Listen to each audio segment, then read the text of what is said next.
Hello friends, आप सभी का स्वागत है आज के वीडियो में। मैं आपका डॉक्टर हेमंत पाटीदार। हम डिस्कस कर रहे हैं एंटीबायोटिक के बारे में। हमने घरेलू उपचार या प्राइमरी हेल्थ केयर या आप गांव में अपने क्लिनिक ओपन करना चाहते हो तो उसी के पर्पज़ के लिए हमने आपके लिए सबसे पहला वीडियो हमारे नॉर्मल मेडिसिन के बारे में हुआ था। सेकंड वीडियो हमारा क्रीम ऑइंटमेंट जो घरेलू यूज में हम कर सकते हैं। आज हमारा थर्ड वीडियो रहेगा एंटीबायोटिक। फ्रेंड्स, अब एंटीबायोटिक के हम बारे में जानेंगे कि वास्तविकता में एंटीबायोटिक होती क्या है, इनका यूज़ क्या होता है और किस बीमारी में एंटीबायोटिक का यूज़ हो सकता है। फ्रेंड्स, यदि आप चैनल पर नए हो तो चैनल को सब्सक्राइब कीजिए और बेल आइकन को जरूर दबाइए जिससे आपको हर एक वीडियो प्राप्त हो सके। हम सबसे पहले शुरुआत करते हैं एंटीबायोटिक। फ्रेंड्स, ध्यान रखिएगा, एंटीबायोटिक का डोज बिना डॉक्टर के परमिशन से हम ले नहीं सकते। इसका क्योंकि प्रॉपर वे में एक डोज होता है, सिस्टमेटिक 3, 5, 7 डेज के लिए उसी पर्पज से हम ले सकते हैं। अब वास्तविकता में एंटीबायोटिक होती क्या है, सबसे पहले हम जानें कि एंटीबायोटिक होती क्या है। तो एंटीबायोटिक एक ऐसी टेबलेट या मेडिसिन होती है, यहाँ इंजेक्शन फॉर्म, टेबलेट फॉर्म या डिफरेंट ओरल फॉर्म में भी अवेलेबल होती है। इसका यूज़ बैक्टीरिया किल के लिए किया जाता है या बहुत सारी बीमारी, जो बड़ी बड़ी बीमारी या छोटी से छोटी बीमारियों में इसका उपयोग किया जाता है। हम देखें एग्जाम्पल के लिए कि एंटीबायोटिक का यूज़ हम देखते हैं तो श्वास के प्रॉब्लम में भी एंटीबायोटिक का यूज़ किया जाता है, फेफड़ों के इन्फेक्शन में भी किया जाता है, निमोनिया जैसी बीमारियों में किया जाता है, मूत्र विसर्जन बीमारी वाली डिसीज में भी किया जाता है, त्वचा या स्किन रोग बीमारी में भी इसका उपयोग किया जाता है। यदि लंग्स का कोई प्रॉब्लम हो तो उसके लिए भी एंटीबायोटिक का यूज़ किया जाता है। हमने लास्ट टाइम देखा कोविड-19 जब आया था तो एंटीबायोटिक का बहुत ही ज़्यादा यूज़ किया गया था। एक एंटीबायोटिक ऐसी मेडिसिन है जो किसी भी बैक्टीरिया या ग्राम पॉजिटिव या ग्राम नेगेटिव इन बैक्टीरिया को किल करती है और हमारे शरीर को स्वस्थ बनाती है।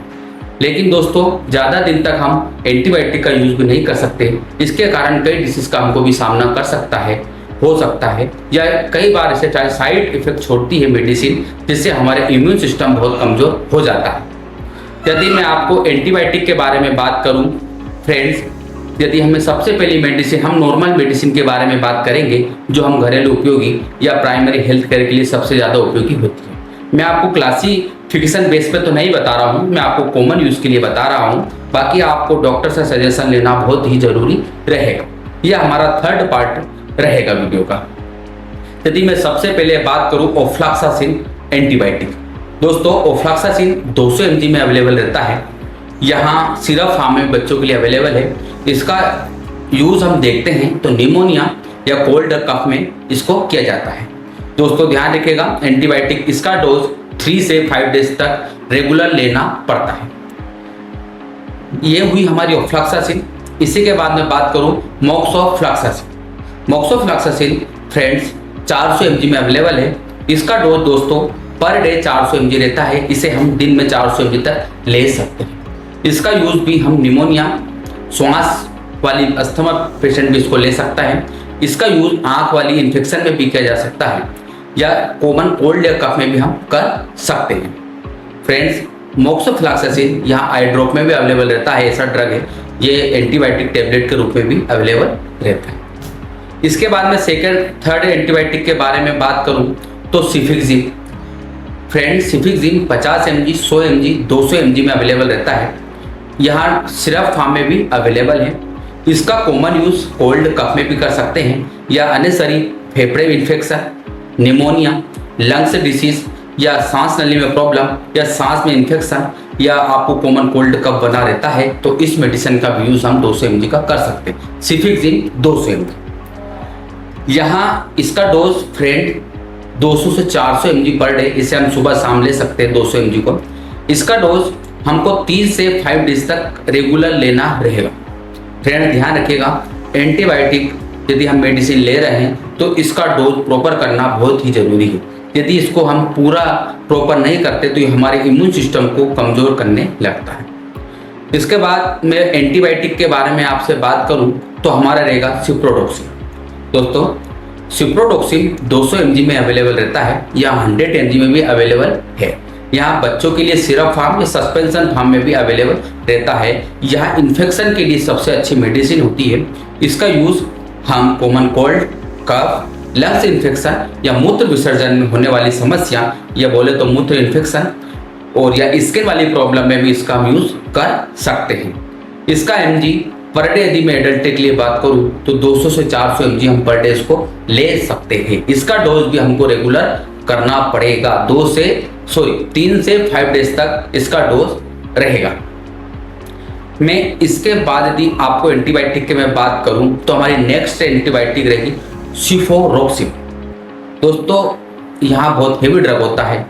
इसका उपयोग हमने कई बार देखा है कि यहाँ घाव, बड़े से बड़े घाव या डायबिटिक पेशेंट हो जाते हैं तो इनको कोई सी भी चोट या घाव हो जाता है तो उसको सूखने में काफ़ी टाइम लगता है। इसी के लिए सेफोरोक्सिम 500 mg में अवेलेबल या 250 mg अवेलेबल रहता है।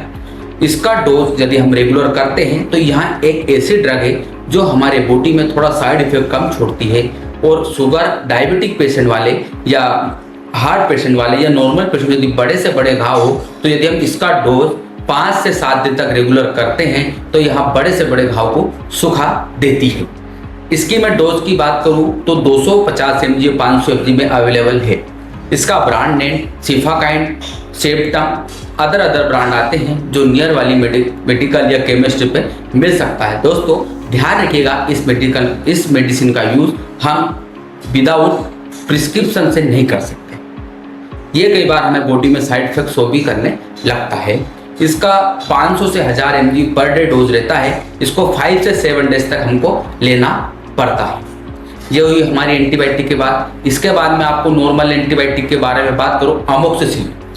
फ्रेंड, अमोक्सिलिन 250 mg, 500 mg या सिरप या सस्पेंशन फॉर्म में भी बच्चों के लिए अवेलेबल होता है। यहाँ एक अच्छी एंटीबायोटिक है। इसका यूज हम कॉमन कोल्ड, कफ या फेफड़े वाले इन्फेक्शन या पेट में इन्फेक्शन वाले मेडिसिन में हम इसको कर सकते हैं। इसका डोज भी हम देखते हैं तो 500 से 1000 mg पर डे इसका डोज रहता है।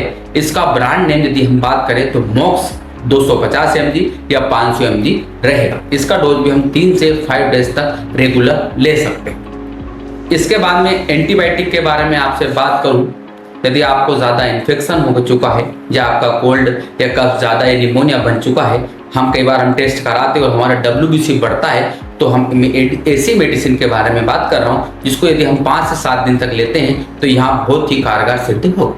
हमारी मेडिसिन रहेगी अमोक्सिक्लेव प्लस क्लोवेनिक एसिड या 625 एंटीबायोटिक बोला जाता है।